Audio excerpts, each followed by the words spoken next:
கொண்டுட்டு போகணும். அதே மாதிரி நாங்க இந்த சலூன் கடை முடிவிற்கும் அந்த சலூன் கடை பியூட்டி பார்லர் எல்லாருமே கோவை மாவட்டத்தை பொறுத்த வரைக்கும் ஏற்கனவே ஒரு சம்பவம் நடந்தது. சாத்தான்குளத்துல ஒரு சம்பவம் நடந்தது. அது அப்பாவையும் மகனையும் அவங்க இது பண்ணாங்க.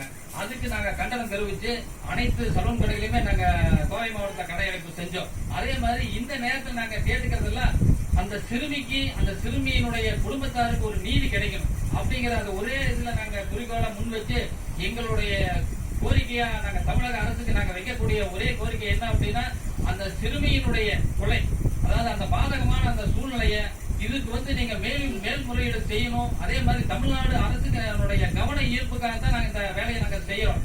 கண்டிப்பாக தமிழக அரசு இதுல முன் வந்து எங்களுடைய மருத்துவ சமூகத்தை சேர்ந்த அந்த முடிவிற்கும் தொழிலாளியினுடைய ஒரு குடும்பத்தாருக்கு ஒரு நல்ல ஒரு நீதியை வழங்க வேண்டும் என இத்தருணத்தில் கேட்டுக்கொள்கிறோம். கோவை மாவட்ட மருத்துவ சமூகத்தினுடைய முன்னேற்ற பொதுநலத்தில் அதாவது உரிய நீதி வேண்டும். இந்த விவகாரம் தொடர்பாக தமிழக அரசு மேல்முறையீடு செய்ய உரிய நடவடிக்கை எடுக்க வேண்டும் என்பது இவர்களுடைய மனக்குமுறலாக இருக்கிறது. மணிமார் களத்தில் இருந்து தகவல்